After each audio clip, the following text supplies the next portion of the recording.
अस्सलाम वालेकुम वरहमतुल्लाहि वबरकात। अल्लाह के नाम से शुरू जो बड़ा कृपालु और अत्यंत दयावान है। आखिरकार हमारे देश में भारतीय जनता पार्टी की सरकार बनने वाली है। मोदी जी तीसरी बार प्राइम मिनिस्टर बनने जा रहे हैं। 15 पार्टियों पर मुश्तमिल एनडीए गठबंधन बहुमत से 293 लोकसभा की सीटों के साथ सरकार बनाने जा रही है और यह मुसलमानों के मुंह पर बहुत बड़ा तमाचा है। अगर मुसलमान नहीं करते एक गलती जिसके बाद आज मोदी जी की जगह ओवैसी साहब खड़े होते, नीतीश कुमार की जगह ओवैसी साहब किंग मेकर बन रहे होते और इस देश में ओवैसी सरकार बनती, लेकिन मुसलमानों ने बहुत बड़ी गलती कर दी। याद कीजिए वो दिन जब मैंने आपके सामने एक आंकड़ा रखा था कि अगर इस देश का मुसलमान एआईएमआईएम को सिर्फ 3 सीटें अगर दे देगा तो एमआईएम किंग मेकर बन सकती है। 270 लोकसभा की सीटें जीतकर एनडीए की सरकार नहीं बनेगी। 270 लोकसभा की सीटें जीतकर इंडिया की सरकार नहीं बनेगी, सरकार उसी की बनेगी जिसकी ओवैसी साहब चाहेंगे। तब आपने क्या कहा था? आपने कहा था कि एमआईएम 3 सीट जीतकर कैसे सरकार बना लेगी, एमआईएम 3 सीट जीतकर क्या कर लेगी। और आज आपके सामने ये तस्वीर, ये आंकड़ा चिल्ला चिल्ला कर गवाही देता है कि भारत का मुसलमान मूर्ख है, उसकी राजनीतिक समझ कम है। बीजेपी से डरा हुआ मुसलमान एक बेवकूफ है जो अपनी क़यादत को नहीं समझ रहा। 15 पार्टियों पर मुश्तमिल एनडीए सरकार बनाने जा रही है और उन 15 पार्टियों में हर किसी ने 20-25 सीटें नहीं जीती है, बल्कि हिंदुस्तानी अवाम मोर्चा सिर्फ 1 सीट जीतकर सरकार में है। एसकेएम, एनसीपी, अपना दल, एजेएसयू 1 सीट जीतकर सरकार में है। आरएलडी सिर्फ 2 सीट जीतकर सरकार में है। जनसेना 2 सीट जीतकर सरकार में है। यूपीपीएल एजेपी नाम की पार्टी सिर्फ 1 सीट जीतकर सरकार में है। उसके अलावा एलजेपी सिर्फ 5 सांसदों के साथ सरकार में है और वो मंत्री बनने वाले हैं। शिवसेना 7 सीट का समर्थन देकर सरकार बना रही है और वो मंत्री बनने वाले हैं। जेडीयू 12 सीटों का समर्थन देकर सरकार बनवा रही है, वो भी मंत्री बनने वाले हैं। और बीजेपी 240 लोकसभा की सीटें जीतकर अपना प्राइम मिनिस्टर बनाने वाली है। अब आपको समझ में आया कि मेंबर ऑफ पार्लियामेंट में 1 सीट के बुनियाद पर कोई सरकार गिरा सकता है और कोई सरकार बना सकता है। और यह बात कई सालों से मैं आपको समझा रहा हूं कि एमआईएम को सीट दो। अगर आज नीतीश कुमार और टीडीपी की जैसा एमआईएम के भी 10-15 सांसद होते तो यकीन मानिए मोदी जी की सरकार नहीं बन रही होती, बल्कि ओवैसी साहब की सरकार बन रही होती। और आप कह रहे थे कि नहीं, 1 सीट जीतकर क्या करोगे। मैंने कहा था एनडीए 270 लोकसभा की सीटें जीतेगी और आज जो आंकड़ा सामने आया है उसमें पता चला कि एनडीए सिर्फ 293 सीटें जीती है। मेरे आंकड़े से सिर्फ 23 सीट ज्यादा।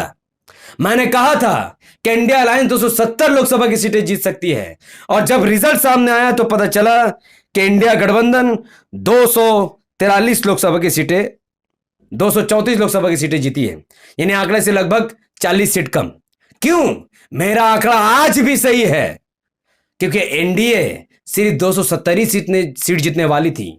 एनडीए को 16 सीटों पर जीत उत्तर प्रदेश में मायावती की पार्टी बहुजन समाज पार्टी की वजह से आई है। ये सबूत आपके सामने है।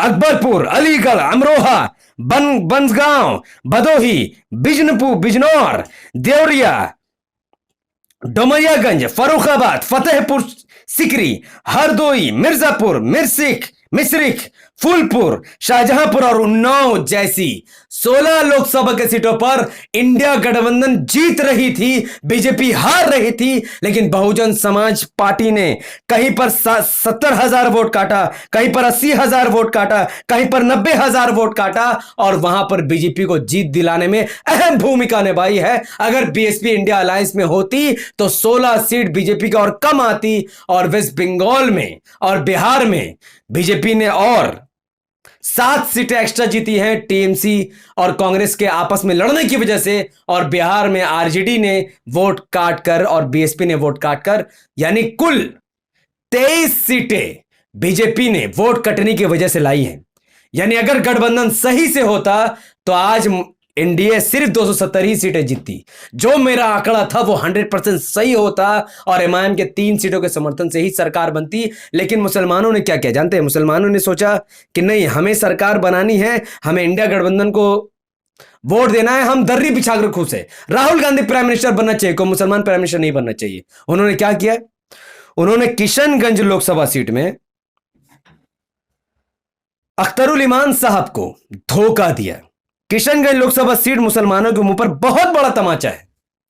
किशनगंज के मुसलमानों ने अपना 3,43,158 वोट उस जेडीयू को दिया जो जेडीयू बीजेपी की सरकार बना रही है, जिसकी वजह से मोदी जी आज पीएम बन रहा है। बताइए कितने शर्म की बात है ये। क्या मुसलमानों के अंदर शर्म है? क्या किशनगंज के मुसलमानों में गैरत मर गई है? क्या उनके अंदर से शर्म और वकार खत्म हो चुका है कि उन्होंने ऐसे जेडीयू को वोट दिया जो बीजेपी का समर्थन कर रही है? और उस नेता को उसने हरा दिया, अख्तरुल ईमान साहब को उसने हरा दिया, जिसने किशनगंज के लिए लड़ाई लड़ी। असेंबली से लेकर जमीनी स्तर पर उन्होंने बाढ़ से लेकर हर मुद्दा उन्होंने उठाया, सीमांचल को स्पेशल स्टेटस देने की मांग की। वो नेता को तुमने इसलिए हरा दिया क्योंकि वो सरकार नहीं बना सकते। तो बताओ फिर हिंदुस्तानी अवाम मोर्चा के अध्यक्ष जीतन राम मांझी सिर्फ एक सीट का समर्थन देकर कैसे सरकार बना रहे हैं? यह है गुलामी वाली मानसिकता, जिससे मुसलमानों को बाहर आना होगा। औरंगाबाद के इम्तियाज जलील साहब, क्या कुछ नहीं किया उन्होंने, फिर भी मुसलमानों ने उनको वोट नहीं किया। जमीयत उलमा नाम के एक मुस्लिम कोई संगठन है, उन्होंने मुसलमानों से अपील किया औरंगाबाद में कि आपको इमाम के प्रत्याशी को वोट नहीं करना है, हमें इंडिया गठबंधन को जिताना है। राहुल गांधी हमारा बाप, हमारा मसीहा है, हमें उसको पीएम बनाना है। तो औरंगाबाद के मुसलमानों ने सोचा उलमा कह रहे तो सही कहते होंगे, पर वो उलमा थोड़ी, वो तो फटीचर मौलवी है, एक जाहिल मौलवी है, जिनको कोई समझ नहीं, ना दीन की समझ ना पॉलिटिक्स की समझ। उनके कहने पर उन्होंने क्या किया, अपना वोटों का समर्थन इंडिया अलायंस में जो शिवसेना थी उसको दे दिया। और अब जानते हैं वहां पर एमआईएम की हार हुई, इंडिया अलायंस वाले शिवसेना की जीत हुई। और शिवसेना जो कि इंडिया अलायंस वाले शिवसेना थे, उनके प्रमुख ने जानते क्या क्या, उन्होंने कहा कि हमारा मकसद औरंगाबाद में मुस्लिम सियासत को सिर्फ खत्म करना था। भले से ही यहां इंडिया हार गई, लेकिन फिर भी इंडिया गठबंधन से शिवसेना जीती, हमने भगवा झंडा फहरा दिया, खेल खत्म। यानी औरंगाबाद में भगवा झंडा फहराने में जमीयत उलेमा ने साथ दिया। ओ क्या ही ये उलेमा है, क्या ही ये मौलवी है, क्या ही ये लोग मुफ्ती है, अपने लोगों को हरा रहे हैं और बाबरी मस्जिद तोड़ने वाली पार्टी शिवसेना का साथ दे रहे हैं। तो इनके मुंह नाक कान आलूद खाक होंगे ये लोग। मर कर क्या है लोग अल्लाह को जवाब देंगे, कोई नहीं जानता। एक तरफ एनडीए की सरकार बन रही है, एक एक सीट को जोड़ जोड़कर मोदी जी सरकार बना रहे, एक एक सीट की वैल्यू मोदी जी को समझ में आ रही है कि ना एक एक सीट की हमें जरूरत है। सबको साथ में लेकर वो सरकार बना रहे हैं और मुस्लिम कौम तमाशा देख रही है। और बदले में मुसलमानों को क्या मिला? जिस इंडिया गठबंधन को उन्होंने इस नियत से वोट दिया था कि वो सरकार बनाएगी, वो तो सरकार नहीं बना रहा, आपका वोट बेकार। प्लस मुसलमानों को बहुत बड़ा झटका लगा कि बिहार में उनकी क़यादत खत्म कर दी गई। बिहार में सिर्फ अख्तरुल ईमान साहब नहीं हारे, बल्कि मुस्लिम क़यादत हार गया। अरे शहाबुद्दीन की बीवी हिना साहब जो इलेक्शन में उतरी थी, उसको भी आरजेडी ने हरवा दिया। कितनी शर्म की बात है। जिस तेजस्वी यादव के लिए मुसलमान अपनी जवानी कुर्बान करता है, उस हिना साहब को कैसे आरजेडी ने हरवाया। देखिए बिहार के सिवान लोकसभा सीट में, जहां एक वक्त शहाबुद्दीन जी जो सिवान का राजा है, सिवान का बेटा था, सिवान के लिए कुर्बानियां उसने दी थी, उनकी बीवी जब चुनाव लड़ रही थी तो जनता दल के प्रत्याशी ने उनको हराया 92,857 वोट से। 92,000 वोटों से वो हारी नहीं, बल्कि आरजेडी ने अपना प्रत्याशी जबरदस्ती वहां उतारा और 1,98,000 वोट काट दिए। अगर आरजेडी सिवान में एमआईएम का जैसे उनका समर्थन कर देती तो आज हिना साहब लोकसभा के मेंबर बन जाती, लोकसभा की एक सांसद बन जाती। लेकिन आरजेडी तेजस्वी यादव नहीं चाहते थे कि कोई मुस्लिम क़यादत बने, राहुल गांधी नहीं चाहता कोई मुस्लिम क़यादत बने, ममता बनर्जी नहीं चाहती कोई मुस्लिम क़यादत बने, कोई नहीं चाहता मुस्लिम क़यादत बने। तो जहां पर मुस्लिम जीत सकता है वहां भी हरवा दो। अब आप समझे कि मैं क्यों चीखता और चिल्लाता हूं, क्यों मेरे जज्बात लोगों को देखते हैं, क्यों लोग कहते हैं कि यार ये तो हर जगह उसी सरकार बना सकता है। बन सकती थी सरकार, पर तुमने बनने नहीं दी।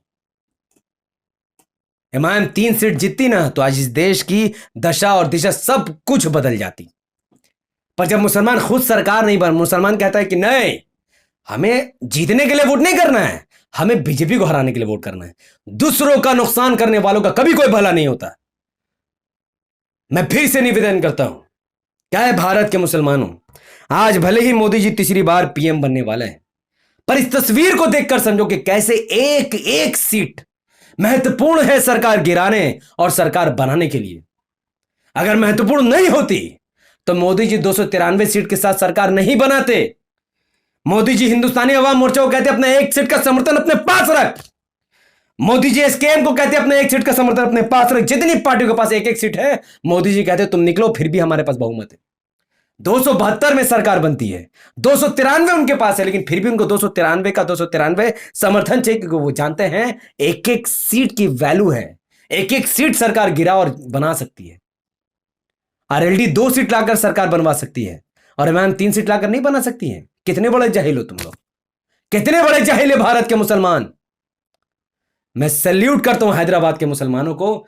तुम भैया, तुम्हारी बात ही अलग है। भारत में अगर सबसे अच्छी कोई मुसलमान जहां रहते वो हैदराबाद है। हैदराबाद के लोगों, सलाम है तुमको। इज्जत मेरे दिल में तुम्हारे लिए बढ़ गई, क्योंकि तुमने बीजेपी से डर कर वोट नहीं किया, बल्कि ओवैसी साहब को जिताने के लिए वोट किया। और हैदराबाद से इकलौता सांसद ओवैसी साहब बने किशनगंज, और बिहार में हार गए। और इमाम के अलावा कोई और मुस्लिम भी अगर लड़ रहा था, उसे भी हरा दिया गया। बदरुद्दीन अजमल भी हार गए और हिना साहिब भी हार गई। तो लो, खुश हो जाओ, जाओ राहुल गांधी के तलवे चाटो, और अखिलेश यादव के लिए दरिया बिछाओ। ममता बनर्जी को अपनी देवी बना लो, और लालू प्रसाद यादव को अपना बाप बना लो, मायावती को अपनी बहन बना लो, और 5 साल तक मार खाते रहो। अगर इस वीडियो से रद्दी बराबर भी आपको समझ आया हो कि मैं आपको क्या समझाना चाह रहा हूं, तो प्लीज बराए मेहरबानी इस वीडियो को थोड़ा सा मेहनत करके भारत के लाखों मुसलमानों तक पहुंचाइए। यूट्यूब का एल्गोरिथम कहता है कि जब किसी वीडियो पर लोग लाइक करते हैं, उसके लिंक को व्हाट्सएप, फेसबुक, इंस्टाग्राम पर शेयर करते हैं, और अपनी बातों को धड़ाधड़ कमेंट पर रखते हैं, यूट्यूब ऐसे वीडियो को लाखों लोगों तक पहुंचा देता है।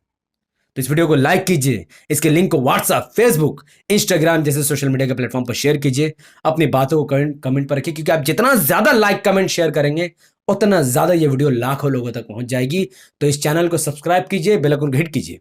अगर आप सब इस वीडियो को हमारे फेसबुक चैनल द पॉलिटिकल पर देख रहे थे, तो इसे लाइक और फॉलो कीजिए। जितना हो सके उतना कमेंट कीजिए। जो भी आपकी सोच है वो प्लीज आप कमेंट कीजिए, क्योंकि आपका एक एक कमेंट मेरे लिए महत्वपूर्ण है। अगर आप सब मुझे सोशल मीडिया के और कई प्लेटफॉर्म पर फॉलो करना चाहते हैं, जैसे कि ट्विटर, उसका लिंक इसी वीडियो के डिस्क्रिप्शन में है, जाइए आप फॉलो कीजिए। इंस्टाग्राम में आप मुझे फॉलो कर सकते हैं, उसका लिंक इसी वीडियो के डिस्क्रिप्शन में है। आप हमारे दूसरे channel YouTube the political vlogs में भी फॉलो कर सकते हैं, व्हाट्सअप चैनल में भी आप फॉलो कर सकते हैं। तमाम के तमाम सोशल मीडिया हैंडल का लिंक इसी वीडियो के डिस्क्रिप्शन में है। तो जो लोग इमाम के चाहने वाले हैं, जो लोग ओवैसी साहब के चाहने वाले हैं, जो लोग इमाम की मौजूदगी में इमाम को वोट करते हैं, उन सबको मेरा सलाम। और जो लोग इमाम के होते हुए किसी और को पार्टी को वोट करते हैं, मैं दुआ करता हूँ अल्लाह उनको दिमाग दे, उनको हिदायत दे, उनके अंदर गैरत पैदा करे, उनके अंदर जुनून पैदा करे, डर निकाल कर अल्लाह उनके अंदर मोहब्बत और लड़ने का कलेजा पैदा कर दे, ताकि इमाम आगे चलकर किंग मेकर बन सके। वाखिर दवाना अनिल हम्दुलिल्लाहि रब्बिल आलमीन। अस्सलामु अलैकुम व रहमतुल्लाहि व बरकातहू।